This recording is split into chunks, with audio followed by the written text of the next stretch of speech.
All right, welcome back to the Miracosta Filmmakers podcast. I'm Kim, and I'm here with my two co-hosts, Tim. Jessica, what's up? Sit back, relax, and, I don't know, get some popcorn or something. So we've got a couple different stuff we want to talk about today. Jessica, you first. Oh god, okay, I have to talk about Bojack Horseman because the show ended. We got the 6th season, the second half to the 6th season, which aired, came out on Netflix in January. The first half of season 6 came out last year. So basically, the show had a very interesting ending. An ending that people are definitely talking about because it's confusing a lot of people. Because the ending was very ambiguous. Oh, I hate that shit. Yeah, it was made for people to ask questions and come up with theories. I feel like, yeah. So basically, there was this really good episode that was the second to last episode called "The View from Halfway Down," and basically what happens is, First off, spoilers. Yeah, spoiler alert. Do not listen to this if you are into Bojack Horseman and you have not seen season 6. Okay. You have been warned. You have been warned. So, Hold on to your butts. basically, Bojack, he goes on this big, drug trip, and he breaks into his old house that, someone else, this family moved into. And he breaks into it because he thinks it's still his house while he's on that drug trip. And then he goes and jumps into his pool, and he almost drowns. And, and I think, the pool thing was, very metaphorical or whatever, because, Drowning in his sorrows. Because, yeah, well, in the intro to the show, he jumps in a pool. So it's I think it was a very iconic ending to have him, jump in a pool.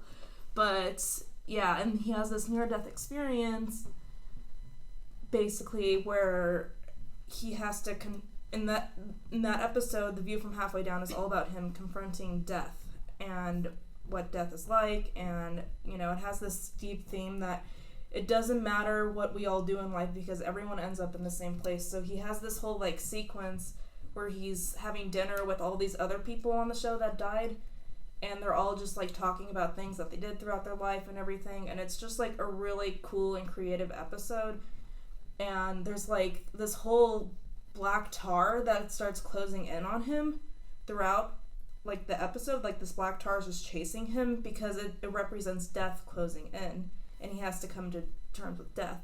And I really think that was a cool episode, and I think that episode should have been the ending because it basically is saying, okay, well, here's what happened. Bojack, because of his, he's suffering the consequences of his bad actions, and now he's gonna die. And so the episode tricks us out, and it makes us think that Bojack died. So we hear, the heart monitor going beep, but then they totally cop out because in the next episode, it turns out he was saved from the pool, and he wasn't actually dead.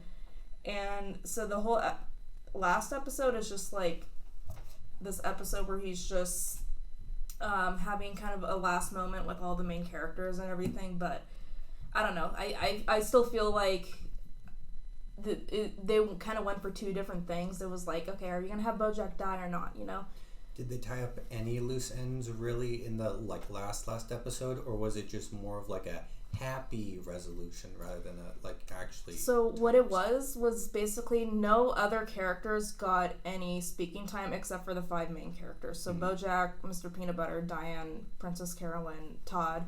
So Bojack, he has a conversation with each of the main characters, and he has it's his final moments talking with each of those characters because they've all moved on and they're all in a better place in their life. And so it's kind of just this moment of closure between all the main characters.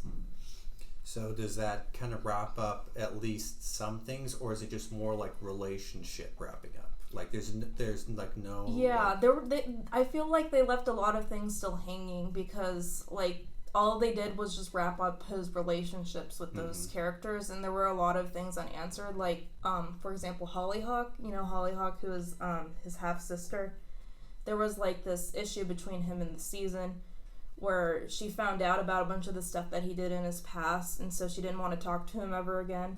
And so that they kind of just left us hanging on that. Him and his sister never talking again, and it's like, I'm surprised that they didn't make up or anything. So there were a lot of things that they didn't really like finish, and so I felt like the ending was a little unsatisfying, but at the same time it was good because it was kind of a realistic ending, and Bojack Horseman's a very like realistic show. You know, not everything in life has to have closure or answers or everything, you know, and it kind of just left on a very like realistic note. And it, you know, like the ending was him sitting on the roof with Diane having a very last conversation, and it just kind of like fades to the credits after they finish talking, and that's just kind of the ending that it has. So yeah, and the ending of him sitting on the roof with Diane was similar to the scene at the end of season 1 where he's sitting on the roof with Diane, so they kind of like did a little parallel there. I guess what I'd like, the last two things I'd ask is like, one, who would you say the demographic is, like, for, especially like the last season, who's it for? Because you could say fans, but I mean, like, to try to attract people in for a last season is a really hard thing to do unless you go, you know, you go out big or you go out sentimental. And then the other thing I'd ask is like, how do you recommend the last season over the others? I liked the last season. I think I liked 6A, you know, the first half of the 6th season more than the second half. I felt like, and it's understandable because Netflix canceled it, so they had to like scramble and everything. So I felt like the second half of season 6 was very rushed, and there were a lot of things that they had to squeeze in. I hate that. But I mean, they tried their best, and they did a good job for what, you know, they could do. So yeah. All right. And then you also started watching another new Netflix series, right? Yeah, it's called I'm Not Okay With This, and it's brand new. It just came out this year. I'm not sure when exactly. But it stars 2 of the cast members from It. I don't know their names. Sophia Lillis is one, and then she's the main character. And then I don't know what the guy's name is. Hold on, please hold.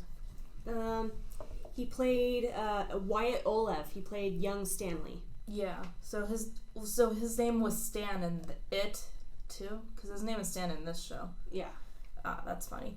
So yeah, basically this show is about this girl. Her name is Sid, and she has these telekinetic powers. So it's kind of like a bit of a rip-off of Stranger Things, but it's also kind of like the end of the fucking world too, because she's very like cynical and like typical. Yeah, it's like that typical show about like the depressed millennial and everything, coming of age story. So, but she has these telekinetic powers, and her powers go off whenever she gets angry and upset about something. And like basically her dad just died. Her dad hung himself. Those knows. Yeah, so she's going through a lot of shit, and she's very upset. And so when her emotions, you know, start going off and everything, then, you know, her telekinesis goes off, and like, you know, she makes something go flying or whatever. You know, like in the first episode, she makes this guy's nose bleed. Good. And like, I'm kidding. And there's this scene. You know, I've only seen the first 4 episodes. I haven't finished it, but she kisses her best friend, and she gets upset about that. So then she runs into this forest, and she screams. She yells the F word, and then all these trees fall down. Oh. And it's like a really cool scene. Oh yeah, spoilers. Yeah, spoiler alert. Every spoiler alert for everything we talk about. Sorry, what? I actually saw the promos for that also. So, and you know what I got? Have either of you ever seen that? Like, it was a couple years back, like 2006, but it was like a promo show, like for Heroes. Like, it was. I think DC. There's this hero show with DC where each of the characters were getting, like, they're understanding, hey, I have these powers, you know, that, you know, make me stand out and stuff. And it feels like it's the same camera work or like the same cinematography, if either of you ever look it up. It's either DC Legends or it's like just a show called Heroes. It's one of those two. I'm getting the cinematography mixed up. But like for me, I just wonder what the, like, okay, what would you describe the premise of the show as? A girl who has telekinetic powers, and she makes shit go down when she's upset. do you think it's going to shift perspective to another character? Like the next season's then going to focus on another person? Like I'm thinking it's going to either... I hate it when shows do that. Like that's kind of the feeling I'm getting though, is that like not every season, but they're going to introduce, like, at least have one episode where it's going to focus on a completely different person that also has powers or that's involved in the whole scenario. And I'm just wondering, like, you know, from a writer's aspect, I don't think it's going to be season 1. I think it's going to be season 2 or 3 where they're going to drop it in. I'm really betting 3 to try to make it fresh. But Netflix has like a little bit of a problem when it comes to their second and third seasons, where they either have characters that aren't romantically involved and they make them romantically involved, or they just kill off well, they don't kill off characters that often, but I could see that, you know, happening, or they just introduce weird mystical force. I mean, that's the real concern people have with that Last Airbender adaptation, is they just hope that it's faithful to the actual source material. Mm-hmm. But like, that's the weird thing about Netflix. Like, what are your thoughts on it? About what in particular about Netflix? Like, I guess like just Netflix TV series. It's kind of mixed. I wish they wouldn't cancel all of them way too soon. Yeah. Mm-hmm. It's I'm kind of mixed on him. There's some really, really good ones. I think a lot of them may be hit or miss nowadays. Yeah. But they do make a lot of really good ones though. Cough, Stranger Things. Yeah. Cough, Bojack Horseman. Yeah. Yeah, there's definitely like, I can see a lot of shows, like when Netflix does something new, it's definitely hit or miss for a lot of people, but like when it comes to like reboots or continuations, like isn't there a show that they're like continuing to make it like the next season of, or like I'm forgetting what it was, but it wasn't The Office, it was another show. Like they tried, okay, this is gonna sound weird, but they tried to do that continuation of Gilmore Girls or whatever, where they do like an anniversary of that, and like it's always kind of interesting for Netflix to pick something up, because for some people who aren't very familiar with Netflix, it's like, oh yay, they get to continue what I like. But for the fans, it's kind of like, okay, I have to be wary and things like that. Like the real problem with Netflix is they're not upfront with a lot of the stuff that they do. It's very like, you know, they wait until like the end of the last month to tell you what's coming up for the next month, and then even still you probably won't like it. Most people just have like a year subscription, so they don't have to deal with it. But for people buying month to month, it really is like you kind of have to just watch out for quality. Okay. Yeet. Mm-hmm. All right. Now what? Oh, you've got some books that you yes. I've got some storyboarding books. So one of the books I talked about in one of the earlier podcasts, the Storyboarding Essentials, that one was pretty good for kind of beginners to understand like the process of it. But if you're actually wanting to write and like actually like literally draw up the storyboards and understand what that process is like, there's actually a couple of very cheap and disposable books by this company Canson, Canson, and they do a couple different variations. They're mostly comic books. Like the one that I have here is called Fanboy. It's like a comic book layout pages, but it's actually for block storyboarding. And what I like about it is it actually has, like, most of the pictures are horizontal in it, like the actual like papers that you write in, it's horizontal, but it has notes for the side to where you can write down all the individual like scenes, transitions, log lines. That's really cool. But it also has the page numbers, and I didn't know how useful that could be until I really started using this. Like right now I have, you know, numbers next to all the pictures. I divide the the frames that you draw in are vertical, so I actually just kind of I cut them into thirds, and then I just write a number next to them.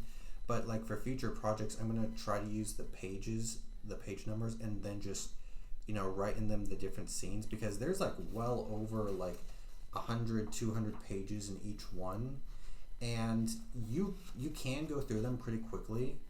But if you're really like spacing it out, you can probably make it last a year, even if you're using multiple stories. You can definitely at least use it for one. Yeah. So what for people listening, what the actual pages look like is that there's basically the page is laid out to where you have lines going horizontally on each side, but then like two sections where you can actually draw what the scene looks like.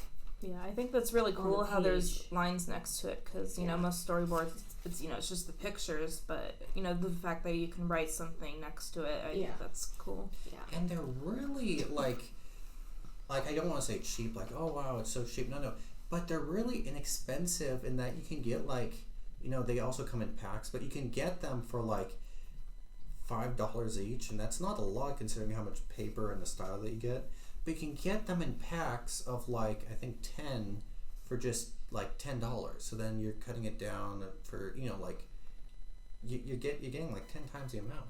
And where did you say you got this book again? So you can actually get these online at Amazon, but you can also try to find them. They're not very common at like Barnes and Nobles, but you can like try to look for them there. They're kind of like, they're not sought after, but they're kind of like once they're in stock, people tend to get them kind of quickly. Yeah. But I'd also try different places like manga stores. They also have. Would they be sold at like Michael's? I could see them being sold at Michael's. You'd have to look a little bit. I mean, that's the thing. This thing's been around for a couple years now. Like, same with the storyboarding book. That one's been around since 2013. But this one in particular, I would just keep an eye out for.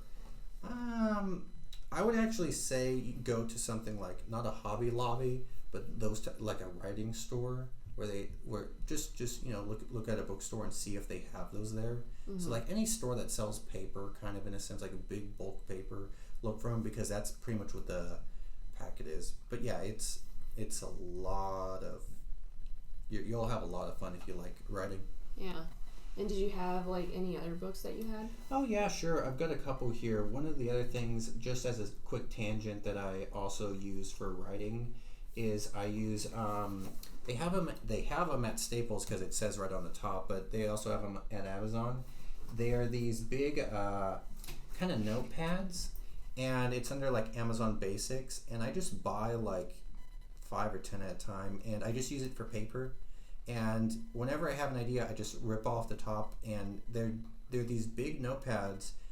And the only downside is there's no like hole punches in them, but if you have a hole puncher, it's fine. But that's the only downside about it. But I just like using these. But the other book that I have is it's called Blank Storyboard, and it's the same thing, but it's actually more professionally done.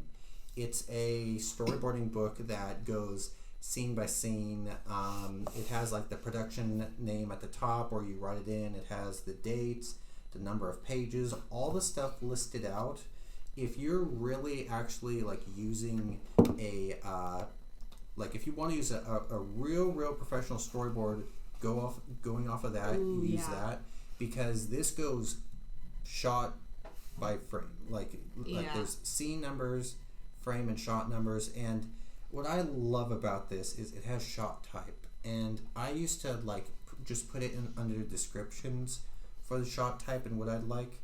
But the actual thing that is like nice about having a small line just for shot type is it reminds you of what the scene is supposed to look like, so that you put the shot type down first, and then you can actually draw it so you know what it will look like.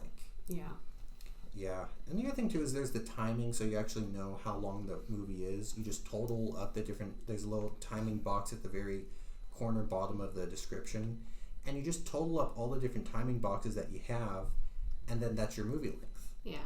Where do you get all these cool books? You can get most of them on Amazon, but I actually got this one. I think you can get this at Barnes & Noble. It's just called the Blank Storyboard, and I'm trying to see what company it is. Oh, it's called Make It Happen Publishing Inc.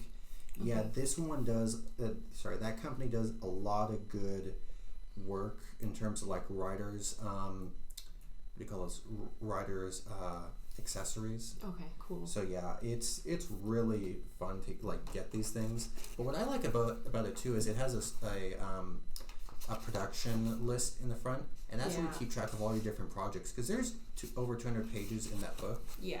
But it's really fun to use. If you like drawing, or if you like storyboarding, or even if you just want to organize your story in a fun way, it's great to use. Yeah.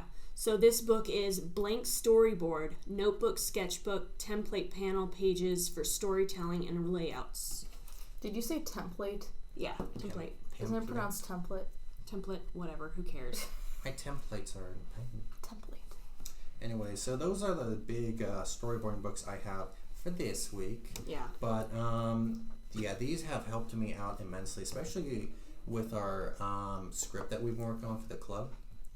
Yeah, I've just mainly kind of been like, I've been trying to like rearrange and organize a couple scenes, and I kind of like, the one thing about storyboarding versus writing a script is, I would say transitions are a little bit harder to actually kind of draw up and figure out how you're going to draw them, but it makes shooting a lot clearer, because like, you know, you can write, okay, a car drives into the scene, but how you actually want to stage that, because shooting is going to be different. You're going to, you know, have to work with what you got, but to set up the camera, you know, like, are you going to look at just the wheel of the tire? Are you going to look at the car? Are you going to look at the guy driving? Are you going to pan? Are you going to, like, there's so many variables that having a little bit of like a framing mechanism actually helps you write a lot better. Yeah. Damn, those are nice. I like them. So you have the lead on like projects that we're all working on right now in the club, right? Yes, I do. Or film club, yeah. Yep. So shall I give a little bit of a recap of what happened last club? Please do, sir. Last club meeting, we mainly discussed Canvas and messaging boards. We're trying to also really promote just discussions for people that want to join, or people that want to know more about film, just to try and drop on by, see what the club is like. So we've really stressed Canvas as a main way to connect with other people, and social media. But we've also been really stressing our different roles. So each person, it's not stapled onto them, but there have been people that have taken up positions for, you know, different jobs and stuff that try to help out and make things move a bit quicker. So for me, I actually took up the role of secretary, and the main things I'm going to be doing are I'm going to be keeping track of different chores and jobs that people are going to have, and what updates and progress they have. I'm going to keep track of the different papers and group submissions and make sure they're all under one like kind of big file ready for posting. And the two other things are, I'm going to track events and make sure that they're on target, and I'm going to make sure that meetings are transcribed so that we have a digital copy for anyone that missed the last one. Nice. And right now in the club, we're all making our own scripts. So do we want to talk about that? Or? Yeah, so pretty much right now this week we're doing a submission where it's before like Wednesday, like I'd say like Tuesday night is like the submission period, and then Wednesdays we discuss the different scripts that we got. But like this week in particular, we're really wanting to start a new project, but we're open to new submissions too each week. We're just really wanting to see what people have, and like really trying to work with kind of new fresh blood also. Nice. Yeah, we've had a few new additions as well, so that's really cool. Yeah. Join our club. Alright, so I think it's my turn now. I'm gonna go on a rant about Aladdin. Oh my god, here we go. Yeah, boy do I've got some shit to say. Alright, so how's the Fresh Prince of Baghdad doing? oh my god. Damn it, Tim. Alright, so I'll start off with Will Smith. Will Smith, when he was first announced to play the genie, I was just like, huh? But then I was just like, okay. Like, yeah, I was kind of iffy at first, but then again, I was, as time wore on, I was just like, okay, I can see Will Smith as the genie.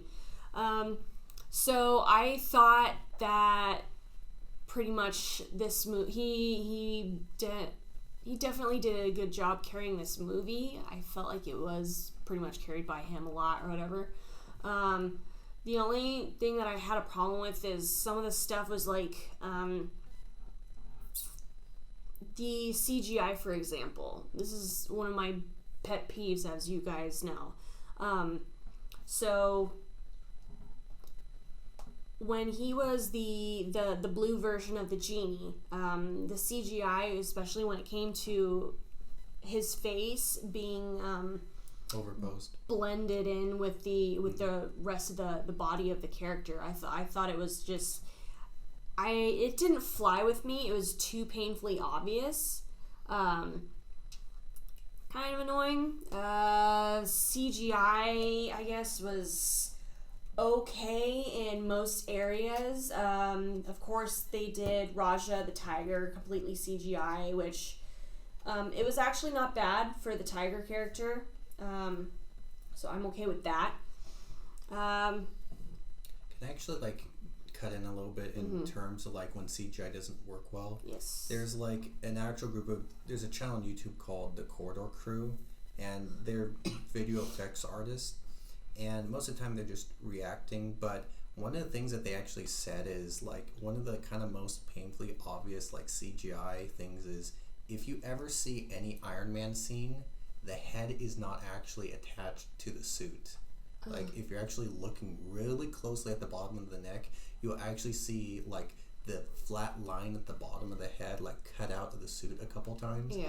And there's a couple times when they use real suits, but especially in the Avengers movies, it's so painfully obvious. Yeah, I especially cannot stand CGI when it comes to superhuman or non-human creature kind of characters, especially when it comes to animals, like they did for the new Call of the Wild with Harrison Ford. Oh, that's bombed. Yeah. The dog, of course, was completely 100% CGI most of the time. I haven't seen it, but even in the previews, it's so painfully obvious. But yeah, anywho, back to Aladdin. Will Smith, I thought he was pretty good. Will Smith can do no wrong. Yeah. For the most part, I loved everyone's casting except one casting. I really loved Mina Masad as Aladdin himself. I thought he was perfect for Aladdin. There's some issues that I had a problem with, but it wasn't actually his fault. I believe that the material that he had to work with was not great, and of course he had to work with the material, which wasn't good. The Jasmine character, played by Naomi Scott, I thought she was fantastic as well. Really liked her. Again, the material that these people had to work with, I'm not okay with. Were the musical scenes good? They were okay. That brings me to another thing. For example, they gave the Jasmine character a new original song. Oh yeah. It's, I get the whole wanting to be feminist and, female empowerment and stuff. That's really great. Thing is that this song was it felt like it was trying too hard. It really did. Was it in the scene? It's before it's before the flying carpet scene, right? Yeah. Yeah, for me, I think so. Okay, I actually feel fine with the placement of that song, but personally, the song and stuff, because when you're on YouTube, you tend to see the songs pop up, especially when the movie is being promoted. But for me, when those songs popped up, they kind of seemed not that they didn't have heart, but that they seemed staged, or they seemed kind of choreographed in a very timely way. And it's funny that you say staged, because this whole movie felt like I was watching a high school play in a way. Yeah. For the action scenes, if you have a band of like armed guards wanting to like chase you and kill you, you'd be booking it, dude. But they're like doing at a slight run or something and then singing along. It just did not. It was too slow. Yeah. This was not action packed. This was like feign action or whatever. It felt way too scripted, and honestly, it felt like I was watching. Feeling. Yeah. What else was I gonna say? Damn it.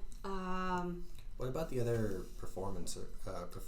Yeah. So there was a new added character played by Nazim Pedrad. She played Dahlia, who is Princess Jasmine's handmaid. So I'm kind of like on the fence with this character. I understand why they added her to kind of like, she was kind of tied in with the genie's character. So when it comes down to it, I felt like she was very much like the Tauriel character, the female elf character in the Hobbit series, where it was a nice addition, but it really wasn't needed. Mm-hmm. So this character, Dahlia, was kind of fascinating. She was one of those like awkward people, but it worked. But most of the time when it came down to it, I was like, wait, why are you here?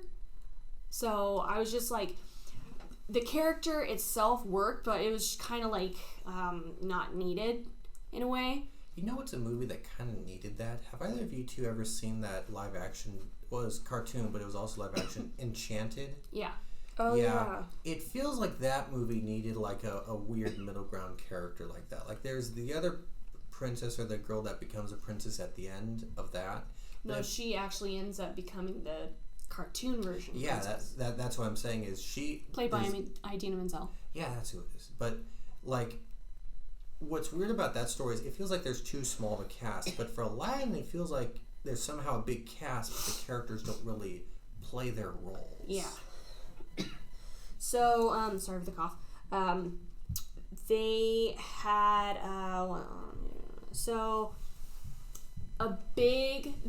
one of the biggest problems that I had with this movie was the casting of Jafar. Like, nothing against the actual actor or whatever, but they did for this movie something that I cannot stand nowadays, is that they casted younger to appeal to the younger audience. And when it comes down to it, this Jafar felt like it was a high school kid throwing a temper tantrum because he didn't get his way or something. Yeah. I just wasn't intimidated at all. The Jafar character is supposed to be played, I would say, by like an older male character. Kind of the Sultan in a sense, if you look back at the movie. Yeah, like the Jafar character is an older man. He's just more intimidating and stuff, and I just felt like this casting was just so bad. It kind of, no offense, but it sounded like the guy's balls hadn't dropped. His voice was just so high pitched, and honestly, it didn't sit well with me. So that's the only casting that I had a problem with. The biggest thing, believe it or not, in my opinion, I felt actually was the dialogue itself. It was so bad. I thought that, especially for circling back to the Aladdin character himself, I thought that I just thought the dialogue, especially for the Aladdin character, was really, really bad, and I felt really bad for Mana Massoud, who had to act this crap out. Like, this movie kind of just seemed like it was hastily put together and rushed in a way.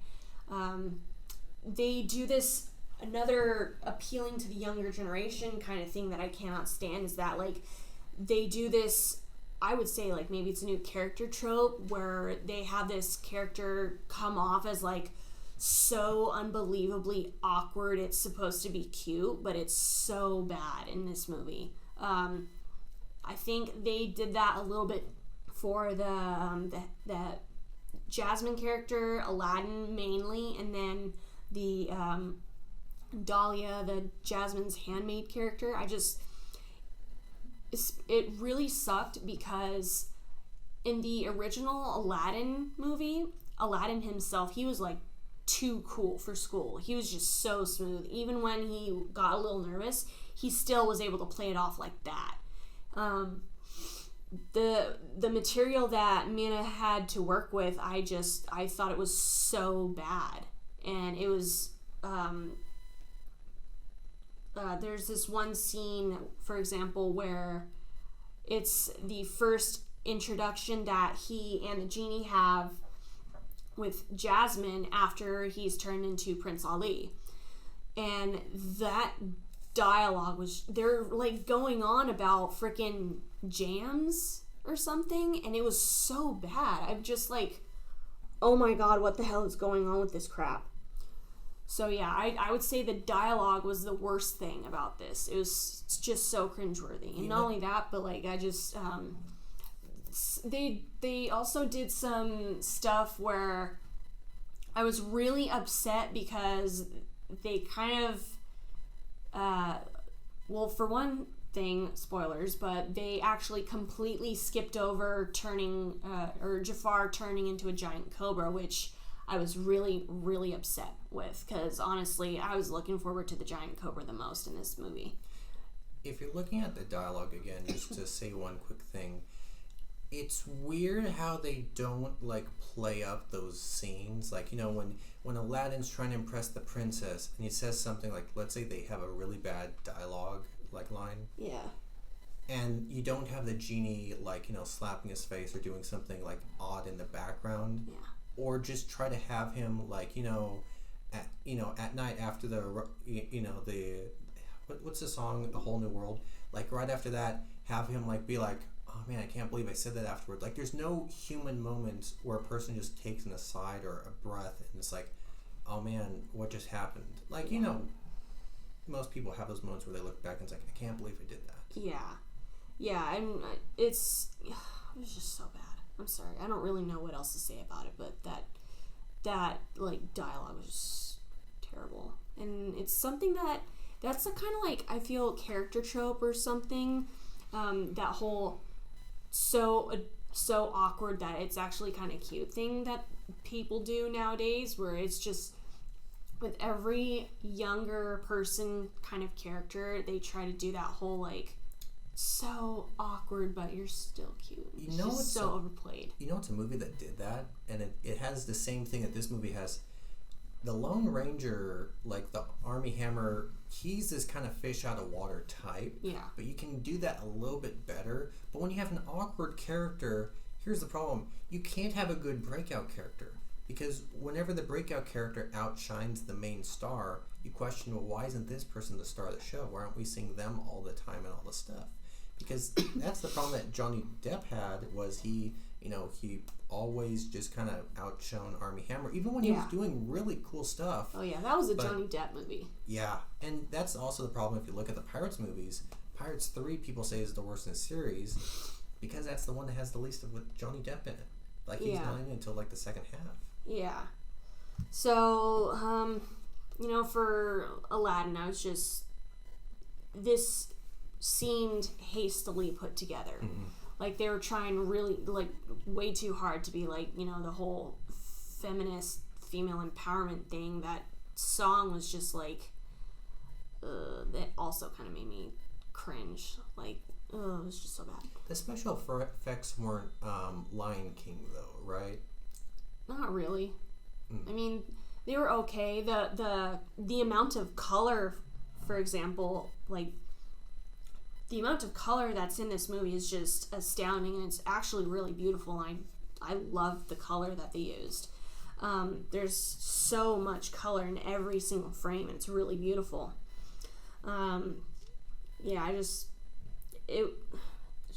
unfortunately, when companies are just cashing in on nostalgia, they don't have to try hard, and that's sad. Yeah. Which is, I feel, exactly what they did with this movie. They could have done so well for this movie, but it's just not what happened.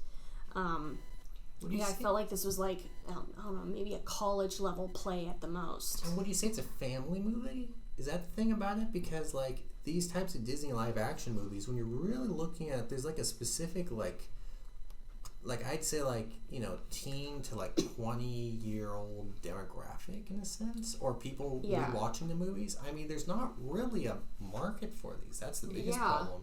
Yeah, it's like they say that they're, on one hand, it looks like they're aiming for the nostalgia factor, but now they're trying to appeal to the younger audience. But I find it sad that a lot of kids these days are probably seeing the live action remakes before they see the original movie, and I just think that's so messed up. Because it's just not right. Yeah, and now, especially with these remakes, they're just not great. Yeah. They're just bad. The stuff we had was better. Yeah.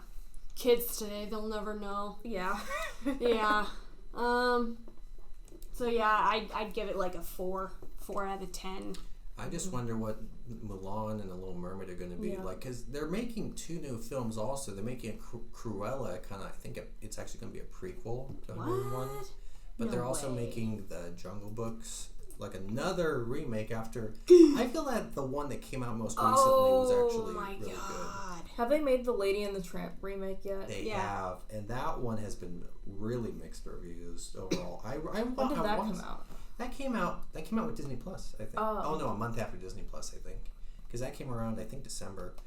But yeah, The Little Mermaid.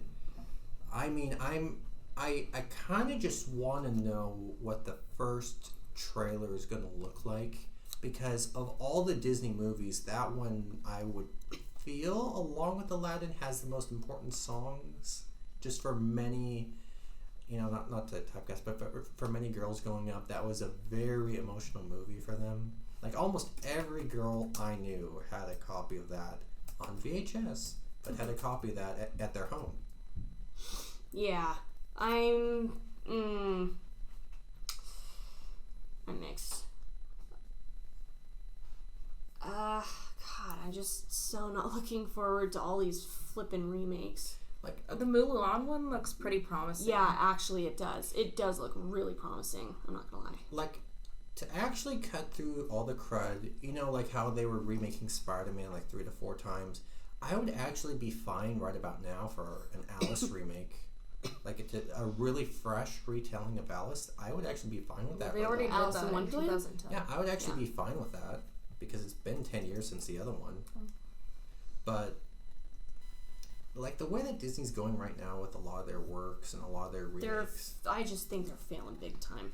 Yeah, and them, and I wouldn't say DC. DC's like hit or miss, but like when you look at the big live action movies coming out, you've got Disney live action, you got Marvel, and you got DC, and then you got all the different series, you know, movies that have numbers on them or sequels, whatever. I just really don't know what Disney's plan is for this, because you know, Marvel has a whole game plan for like 10 years plan in advance of movies. Oh, we're gonna release this movie in fall, this movie in winter, and then next year we're gonna do this, and it's like, what's Disney's plan? It's just, it sucks watching Disney fail, because it's like Disney used to be such a special thing in everyone's hearts, and it's like whenever they put out a film, it was a really good movie and it was a classic, you know. Well, I would say, like, of all the Disney movies, the 2 most original, I would say, are like The Emperor's New Groove and Stitch. I love that movie. Just because Lilo and Stitch, just because they both really don't have a counterpart. The Emperor's New Groove is like I'd say the loosest interpretation you could say of The Emperor's New Clothes, where it's a person realizing that they need, you know, humility. That's the only connecting themes to them. But originally it was going to be The Prince and the Pauper, called The Kingdom of the Sun. And to be honest, I'd kind of like to see. Oh, they are doing the Lilo and Stitch remake. Oh my god! But I would kind of like to see an Emperor's New Groove remake. But the problem is, when you have the big breakout character, that people are familiar with, like the genie syndrome, if you want to call it that. If you have a character, change or shift roles or just get a different actor, it's going to be hard to draw people in because they're familiar with how, it's set up. They're, with the standard. Yeah. I have to say, if I could choose a few remakes that I would love to see, this isn't entirely, I guess, it is Disney. I would love to do a live action version of The Black Cauldron. That would be pretty cool. And then, hands down, the number one live action Disney remake I would love to see the most would be Atlantis. Yeah. I would actually. I don't think I've seen the original. You're was missing out, girlfriend. Yeah, I would actually say that's the most underrated Disney. Oh my movie. God, it's so cool. I also really loved Treasure Planet. That one was really. I could see why people didn't like it, but I really enjoyed the overall story because the thing about Treasure Island, the actual book, is it's a pretty straightforward plot, but Disney has always been really good at reinterpreting straightforward stories, like if you want to call them like fable tales or something like that, where it's like there's a message behind most of the key events that happen. But that any of those I'd be fine with. But I think they're going to do. I think the next movie they would remake would be Sword in the Stone. Oh, that would be great. And then that would be really cool too. They'd probably remake Hunchback. I have a strong feeling of Hunchback, but I think actually the one that most people would be happy with, I would prefer Atlantis over all the other ones, but I would actually think people would be fine with a Hercules remake. Ooh.